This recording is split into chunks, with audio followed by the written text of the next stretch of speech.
这样的火车你见过吗？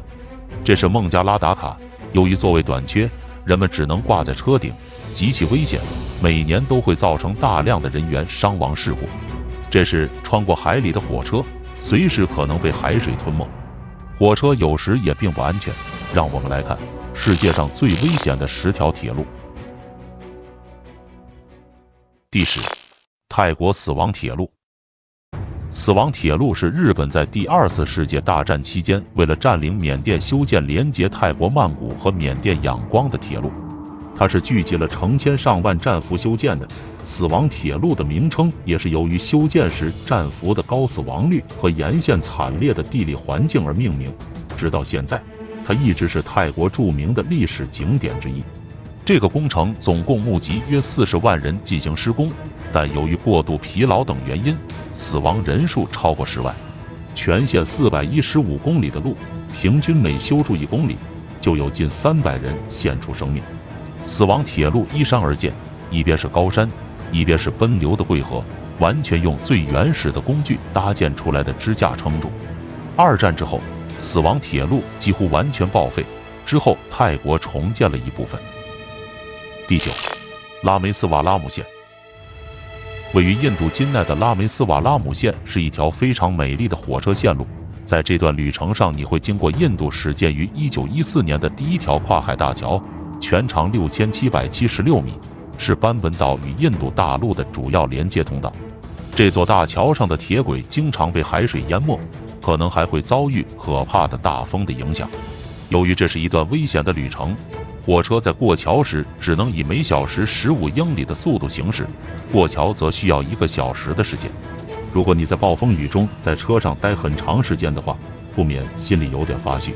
尽管这里经常会发生恶劣的天气，但奇怪的是，无论是天气或谁很湍急，这条线路都是最方便快捷的。第8，卡伊曼斯铁路桥。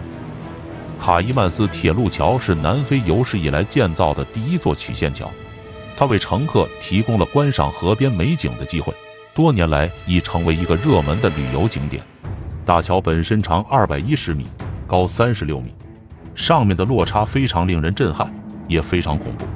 考虑到这座桥已经有100年的历史，则显得它更加危险。事实上，这座桥穿过了主要的河流干道，这样就很容易受到洪水的影响，它被侵蚀的机会就大大增加了。早在2006年，这条铁路在严重洪水后就遭到了破坏，需要进行一些大规模的维修。在修缮完成后，这里仍然接纳着来自4面8方的游客。第7，乔治敦环形铁路。乔治敦环形铁路位于美国，建于20世纪初。整个交通路线就像过山车一样，铁路是环绕着落基山脉的，途中有很多的弯道，全程不到7公里，但高度落差就有195米。幻想是不是比过山车还危险刺激？如果遇到雨雪天气，列车很容易发生失控事件，所以乔治敦环形铁路也被称为世界上最危险的铁路之一。对于这样条件和环境恶劣的铁路来说，就连老司机也只能龟速前进。第6，阿根廷云中列车。在阿根廷有一条铁路，它可以说是浪漫的铁路。这条铁路是世界上3个最高的铁路之一，仿佛就像是在天堂上的火车。这辆列车的全程长400多公里，从海拔1800米的萨尔塔市出发，并通过海拔超过4000米的波沃里利亚高架桥，最终到达了安第斯山脉的阿塔卡马高原。途中会经过非常多的桥梁、隧道、高架桥，再加上3000多米的落差，让这列火车在行驶中看上去很惊险。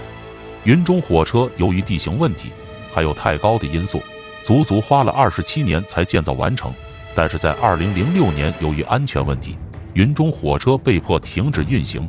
但在3年多的改造后，云中火车重新开启。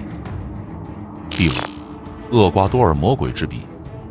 从这里驶向安第斯山脉的铁路总长288公里，已有100多年的历史。19世纪末，来自美国的哈曼兄弟历尽千辛万苦完成了这条铁路的施工。1908年，该铁路开始投入运营，用于连接首都基多和瓜亚基尔。然而，由于火车的运维资金短缺，在1982至1983年遭受到厄尔尼诺暴雨的破坏，厄瓜多尔的铁路线所剩无几，险峻路段意外频发，最终不得不停止运营。2008年时值该铁路通车100周年，厄瓜多尔政府宣布实施修复计划，使其重获新生。这条铁路只有12公里，在安第斯山陡峭的山岩上呈爬升铁道，让火车向上爬升1000米，非常险峻。第4，皮拉图斯铁路。铁路位于瑞士，约600人参加了坡度最高达到48度、长达4.6公里铁路的修建工作，其中有许多参加过修建圣哥达铁路工程的意大利工人，所以皮拉图斯铁路只用了400个工作日就得以完工。1889年6月4日正式投入使用。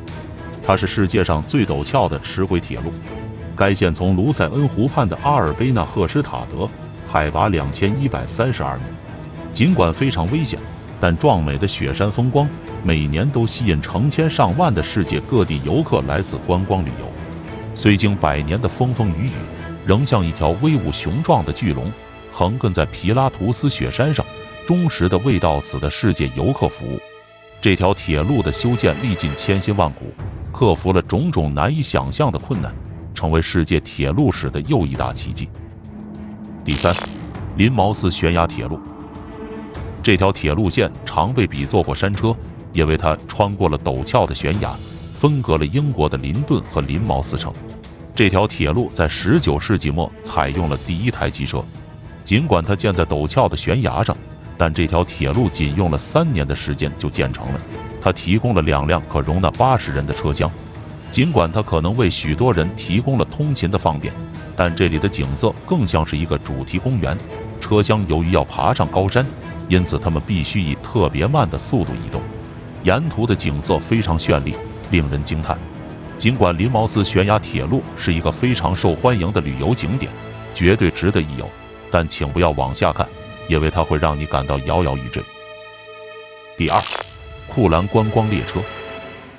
库兰达观光火车位于澳大利亚，它的首航在1891年。这条线路一开始被主要用于从海滩地区到高地的补给运输，到20世纪初期，库兰达渐渐成为热门的旅游目的地。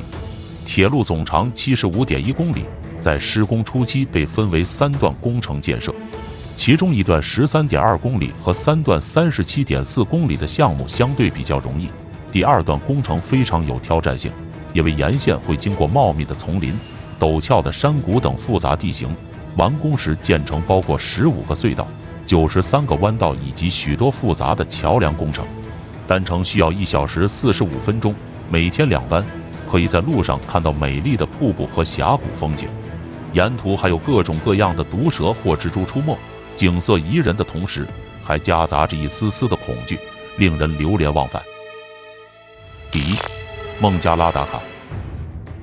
在孟加拉国首都达卡的火车站，列车车顶坐满了返乡的人们，特别是当遇到节假日的时候，这样的场景将多次发生。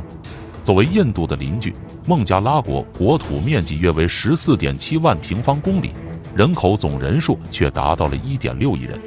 在孟加拉国，扒车现象很普遍，人们没有什么风险意识。坐火车的时候，车顶、车身都挂着人，这样可以省去车票费用。